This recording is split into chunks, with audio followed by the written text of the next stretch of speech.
अब एक बात सावधानी से सुनिएगा, शायद शिव महापुराण के माध्यम से अभी तक ये बात सामने नहीं आई, पर शिव पंचायत कथा में आ रही है। जितने आस्था चैनल पर कथा सुन रहे हो, जितने फेसबुक और यूट्यूब पर सुन रहे हो, और जितने इस छत्तीसगढ़ की पावन धरा पर बैठकर सुन रहे हो, बहुत सावधानी से सुनना।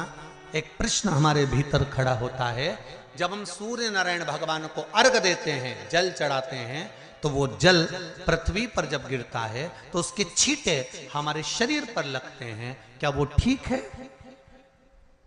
क्या वो श्रेष्ठ है? तो शिव महापुराण की कथा कहती है, जब हम सूर्य को अर्घ देते हैं, सूर्य को जल चढ़ाते हैं, वो पानी जब पृथ्वी पर गिरता है, उसके छींटे हमारे शरीर पर लगते हैं, तो वो श्रेष्ठता का भाव निर्मित करते हैं। वो गलत नहीं हो सकता। कारण अब वो भी समझ लीजिए।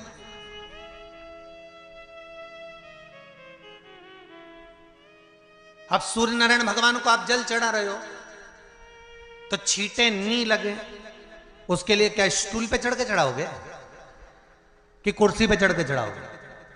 अरे बोलो तो सही।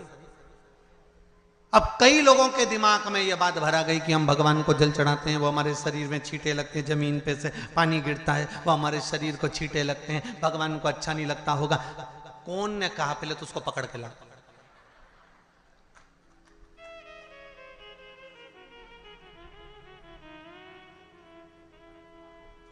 क्योंकि मेरे राम जी महाराज, मेरे भगवान कृष्ण, बड़े बड़े संत, साधु, सन्यासी, तपस्वी, साधक, उपासक जितने भी हुए, जिन्होंने सूर्य की आराधना करी, इन्होंने टेबल पे चढ़कर या कुर्सी पे चढ़कर जल नहीं चढ़ाया। इन्होंने पृथ्वी पर खड़े होकर ही, क्योंकि पृथ्वी तत्व के देव हैं शिव।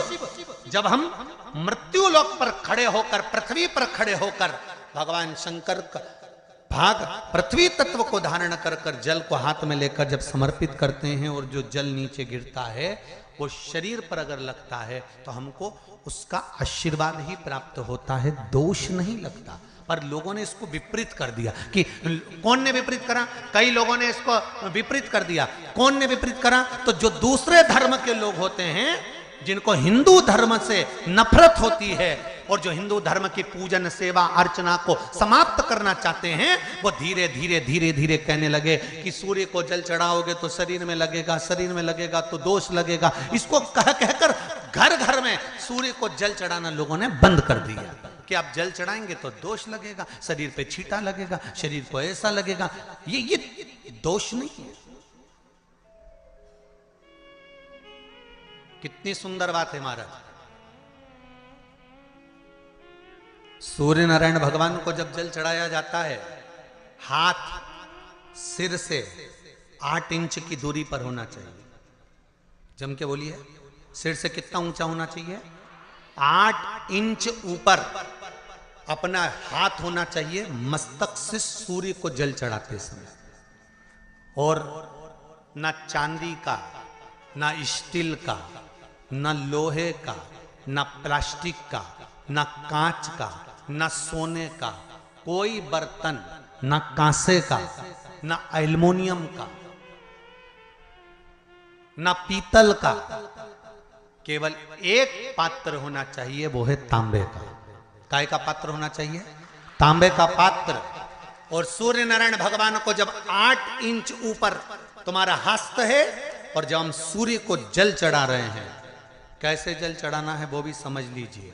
अगर कोई कैंसर का मरीज है, जिसके चेस्ट में कैंसर आ गया हो, लेफ्ट में, राइट में कहीं पर कैंसर आ गया हो, या कोई गठान आ गई हो, तो महाराज आप जल चढ़ाते समय उस जल की धार को सूर्य भगवान को जब चढ़ा रहे हो, तो धार आपकी गठान की ओर जाना चाहिए, जिससे सूर्य की किरण उस जल में से आपके उस स्थान पर पड़े, उस जगह पर पड़े जहां पर गठान है। महाराज आप लगातार जल तो चढ़ाना चालू करो, अच्छे अच्छे डॉक्टर फेल हो जाएंगे और कह देंगे गठान ठीक हो गई। आपका लीवर और किडनी गड़बड़ कर रहा है, आप प्रतिदिन, आपका स्वास्थ्य गड़बड़ रहता है, आप प्रतिदिन ये ज्योतिष शास्त्र के अंतर्गत, रत्न शास्त्र के अंतर्गत ये रत्न शास्त्र, ज्योतिष शास्त्र, रंग शास्त्र जो हमारे यहाँ है, रंगों के हिसाब से ये जितने रत्न होते हैं, माणिक हुआ, मोती हुआ, नीलम हुआ, मूंगा हुआ, पुखराज हुआ, ये क्यों कहते हैं ये पीला है, ये सफेद है, ये नीला है, ये लाल है, इसको शरीर में क्यों पहनाते हैं? उसका कारण होता है कि जब शरीर में पहनते हैं, सूर्य की किरण उसमें पड़ती है, हमारे शरीर पर वो कलर का इफेक्ट पड़ता है, उस कलर को शरीर पर लगता है, और शरीर पर लगता है तो हमारा शरीर धीरे धीरे, हमारी जो इंद्रियां हैं वो सही होने लगती हैं, काम सही होने लगता है। तो आप कहते हो ना सब, मैं कौन सा नक पहनूं, मैं कौन सा मोती पहनूं, मैं कौन सा पुखराज पहनूं, मैं कौन सा नीलम पहनूं, वो ज्योतिष शास्त्र के अंतर्गत, रत्न शास्त्र के अंतर्गत जितने रत्न हम पहनते हैं, ये केवल उस किरण के लिए ही तो पहनते हैं कि जो सूर्य की किरण मिले, उस किरण का प्रभाव हमारे शरीर पर पड़े। तो इन सबसे अच्छा है कि सुबह शंकर भगवान का नाम लो, तांबा का लोटा में जल भरो, 8 इंच ऊपर सिर से हाथ होना चाहिए, और सूर्य नारायण भगवान का दर्शन साधारण नहीं, जो जल तुम चढ़ा रहे हो, वो जल की जो धार आ रही है उसमें सूर्य का दर्शन होना चाहिए, तो कैंसर की बीमारी कभी नहीं हो सकती। लीवर, किडनी, हार्ट, आपके हार्ट में अगर तकलीफ है, डॉक्टर ने कह दिया कि इसमें नस चोक है, आपको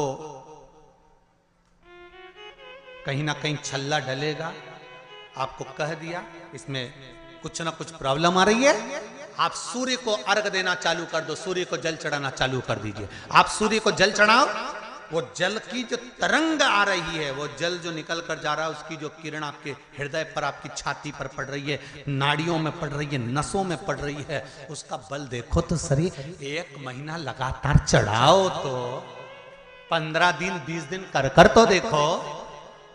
क्यों राम जी महाराज जल चढ़ाते थे, क्यों भगवान कृष्ण जल चढ़ाते थे सूर्य को, क्यों दशरथ जी महाराज जल चढ़ाते थे, क्यों कश्यप ऋषि जल चढ़ाते थे सूर्य को, सारे 33 कोटि देवता, सारे ऋषिवर, साधु संत सन्यासी तपस्वी साधक उपासक सब भगवान सूर्य को अर्घ दिया करते थे। क्यों देते थे, किस लिए?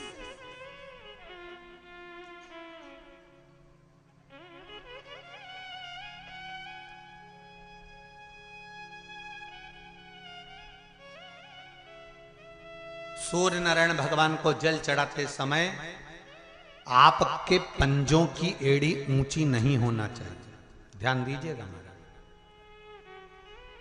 आपका पंजा पांव का पूरा की पूरा जमा होना चाहिए भूमि पर। हाथ कितने इंच ऊपर? 8 इंच ऊपर होना चाहिए। जल जो गिरे, सूर्य की किरण, सूर्य का दर्शन उस जल की रोशनी में करना चाहिए। क्या होगा उससे? जिस बच्चे को आंख में चश्मा लगा हो, मोटे से मोटा चश्मा लगा हो, छूट नहीं रहा हो, तो थोड़े दिन उसको सूर्य का अर्घ चढ़वाना चालू कर दो, और जल में से सूर्य का दर्शन कराना चालू कर दो। सूर्य का दर्शन जल में। 2 महीना 2.5 महीना बहुत है, आंख की रोशनी बढ़ जाएगी, चश्मा हट जाएगा। आप कर देखिए।